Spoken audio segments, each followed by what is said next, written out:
Om Sarvebhyo Namaha. Welcome to our English channel Veda Sudha Shravanti.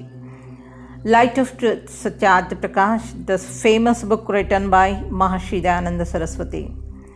In this book we are seeing chapter 8, part 1, Creation of the World, Trinity, God, Soul and Prakriti.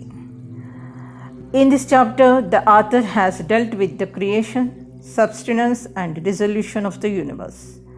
Before the creation, the whole universe was enveloped in darkness, black as night, unfit to be discerned, everything ether-like yet small as compared with the infinite Lord and all round limited. Then the mighty Lord brought it from the cause form into the effect form through his power. God is its agental cause and its material cause is Prakriti, that is the subtle matter. God doesn't create this subtle matter or Prakriti, it is beginningless. In this way, God, soul and the material cause of the universe, all these three elements are beginningless. Of the two, that means God and soul, the latter enjoys the fruits of this tree of the world as the reward for his good or bad deeds. But the God not enjoying the fruits of his actions brightens the whole thing in and out.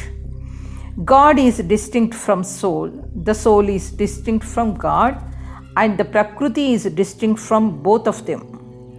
As said earlier, God is agental cause and the agental cause doesn't convert himself into that being. He simply changes one thing into the form of another.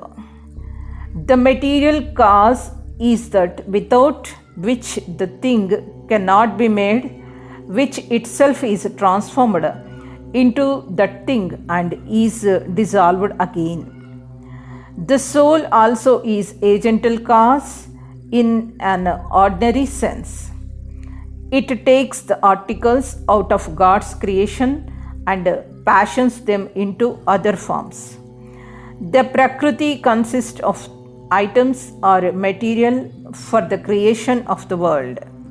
This cannot make or unmake itself because it is not sentient.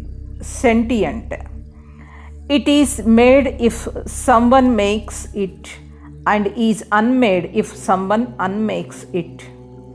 If God is taken to be material cause of the universe, he would become changeable, transformed and corruptible.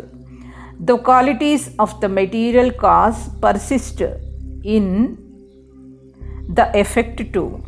Therefore, if God were the material cause of the universe, how is it that God is imperishable, sentient and blissful, while the world is changeable, insentient and blissless?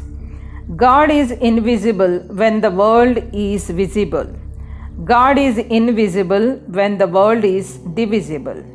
When God creates the world, then only he becomes patent in association with gross objects, and then only souls know him through thought, knowledge, meditation, preaching and hearing.